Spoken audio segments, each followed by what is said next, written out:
بیوی کے ساتھ اگر کہیں اور سے لڑکا آیا اور اس کی منکوحہ ہو اور اس سے فارغ ہو گئی، اس سے نکاح کر سکتے، لیکن اپنے بیٹے کی بیوی سے کبھی بھی نکاح نہیں کر سکتے۔ تو علماء لکھتے ہیں کہ اس سے پتہ چلا، اور اس پر اتفاق ہے چاروں ائمہ کا، کہ سسر باپ کی طرح محرم ہے اور ساس داماد کے لیے ماں کی طرح محرم ہے، محرمہ تعبیدیہ ہے۔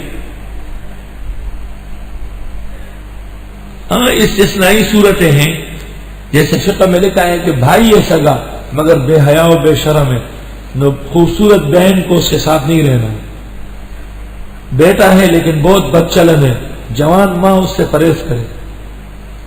اسی طرح سسر ہے لیکن بہت گپ شپ والا ہے، ہر وقت ہنستا رہتا ہے اور یوں رنگیلا بنا ہوا ہے، چوڑیوں والا شلوار پہنتا ہے، دن بدن جو ہے نا لنڈورا بنتا چلا جا رہا ہے۔ بعض لوگ جیسے جیسے بوڑھے ہوتے ہیں لنڈورے بنتے جاتے ہیں۔ تو فقہاء لکھتے ہیں کہ یہ جو اتنا تکلف کر رہا ہے نا، پتہ چلتا ہے کہ یہ اور کوئی موقع ملے گا تو اثر نہیں کرے گا، اس لیے بہو پردہ کر لے اس سے۔ یہ آپ کو اس لیے بتاتا ہوں کہ آپ کی فقہی عقل بڑھ جائے اور آپ صرف ایک بات پہ نہ رہے، اس کے اطراف کو سمجھے۔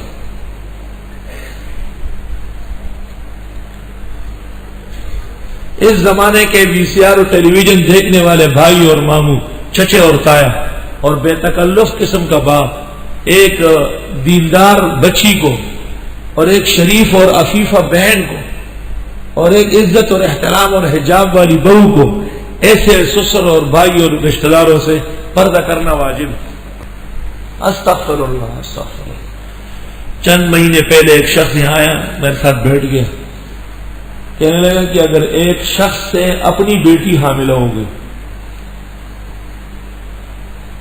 اور 3-4 انگوٹیاں پہنا ہوا ہے، یہاں سرخہ لگایا ہے، ادھر لگایا ہے، اور اسٹٹ والی قمیص ہے، ادھر چوڑیاں دی ہوئی جو آج کل وہ خنسا دے رہے ہیں، چوڑیاں ادھر دیے ہوئے ہیں، پانچوں پہ بڑے بڑے پھول چڑھے ہوئے ہیں۔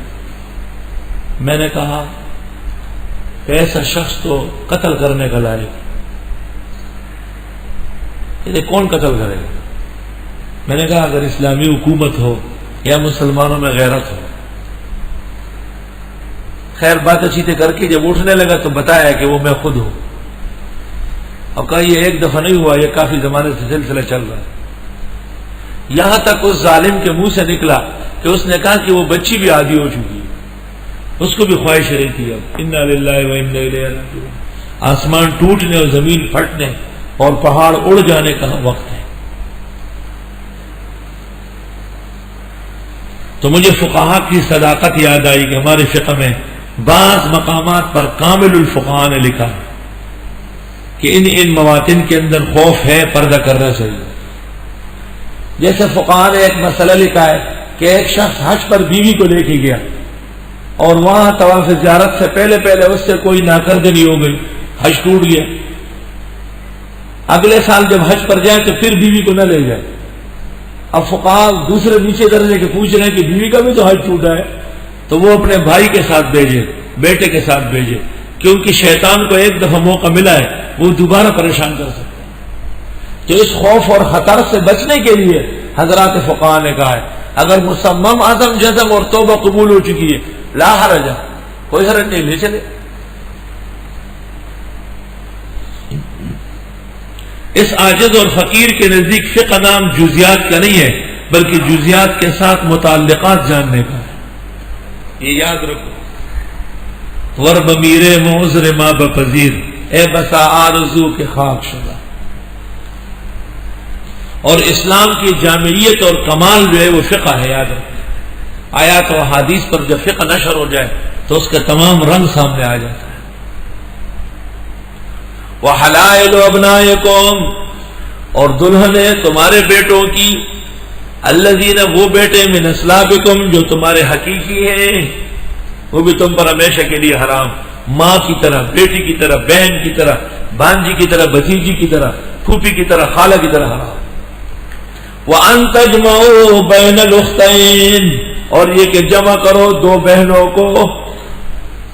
ایک شخص ایک وقت میں دو بہنیں نکاح میں نہیں رکھ سکتا، ایک مری دوسری آئی، ٹھیک ہے، ایک متعلقہ ہوئی دوسری آئی، ایک بیوہ ہوئی دوسری آئی، وہ علیحدہ بات ہے۔ فقہا لکھتے ہیں بہنوں سے مراد ہر وہ دو رشتہ دار ہے کہ ان میں سے ایک کو مر جانا جائے، ان کا آپس میں نکاح نہیں ہوگا۔ مثلاً آپ کے نکاح میں ایک عورت ہے، اس کی خالہ نہیں آ سکتی، کیوں؟ اگر آپ کی بیوی کو لڑکا سمجھا جائے تو وہ بھانجا ہو جائے، تو بھانجے اور خالے کا نکاح ہے، اور اگر خالہ کو مرد سمجھا جائے تو ماموں بن جائے گا، تو ماموں اور بھانجی کا نکاح ہے۔ آپ کے نکاح میں ایک لڑکی ہے، اس کی پھوپھی نہیں آ سکتی، وہ مر جانے تو چچا ہے، یہ مر جانے تو بھتیجا ہے۔ ایسی دو عورتیں کہ ان میں سے ایک کو مر جانا جائے تو ان کا آپس میں نکاح نہیں ہو سکتا، ایسی دو عورتیں کسی ایک مسلمان کے عقد نکاح میں ایک وقت میں جمع نہیں ہو سکتی۔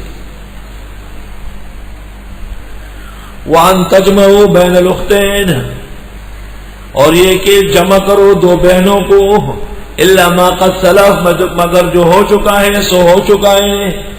ان اللہ کان غفورا رحیما، بے شک اللہ بخشنے والا رحم والا ہے۔ وَإِنْ أَرَدْتُمُ اسْتِبْدَالَ زَوْجٍ مَكَانَ زَوْجٍ، اور اگر تم نے ارادہ کیا کہ بدل دو ایک عورت کو دوسری عورت سے، کیا مطلب ہے؟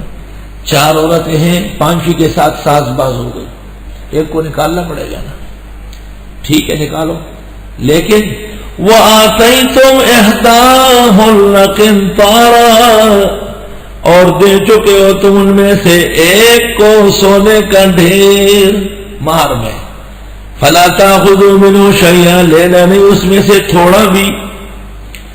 بھئی ایک عورت کو آپ طلاق دے رہے یا طلاق دے دی، اور اس کو آپ نے مہر میں سونے کا ڈھیر دیا تھا، اس سے پتہ چل گیا کہ زیادہ سے زیادہ مہر بھی ہو سکتا ہے۔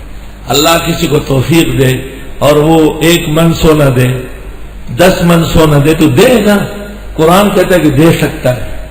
حضرت عمر ممبر پہ کھڑے تھے، خطبہ دے رہے تھے، یا ایھا الناس لا تغالوا فی المہور،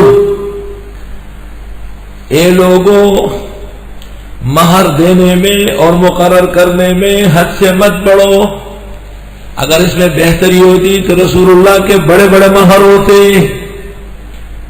ایک بوڑھی عورت نے حضرت عمر کو اشارہ کیا، کیا کہہ رہے ہو؟ حضرت عمر نے پوچھا کیا کہہ رہا ہوں؟ کہا آیت پر غور کرو، وَآتَيْتُمْ إِحْدَاهُنَّ قِنْطَارًا، قرآن کہتا ہے سونے کا ڈھیر دے سکتے ہیں، کیسے روک رہے ہو، پابندی لگا رہے ہو؟ حضرت عمر ممبر پر کھڑے ہیں، الحمدللہ الذی اصلح اعوجاج عمر بعجوزۃ من الامہ، خدا کا شکر ہے جس نے ایک گڑیا کے ذریعے عمر کی ٹیڑھ سیدھی کر لی، کیسے جلدی خیر قبول کر پائے۔ اور ایک روایت میں فرمایا کل الناس افقہ من عمر، اور سب لوگوں کو عمر سے فقہ زیادہ آتی ہے، تواضعاً انکساراً حدما لنفسی۔ بیبیوں تم بھی کہتے ہو ہم بڑی پڑھی لکھیاں ہیں، اوہ لکھیوں، یہ دیکھو عمر ممبر پر کڑے ہیں، وہ عمر جس کا نام سن کر روم اور فارس کے بادشاہوں کے رنگ اڑ جاتے تھے، محلات میں زلزلہ آتا تھا۔ مسجد نبوی کے اندر خطبے میں فرمایا میرے جی چاہتا ہے قانون بناؤں، خبردار کسی نے بڑا مہر دے دیا، وہ بوڑھی کھڑی ہو گئی، نے کہا نہیں امیر المومنین نہیں بنا سکتے ہو قانون، یہ قانون نہیں چلے گا، ہمارا قرآن کہتا ہے سونے کا ڈھیر دے سکتے۔ عمر نے کہا بالکل مرحبا، بالکل صحیح، یہ قانون نہیں بن سکتا ہے۔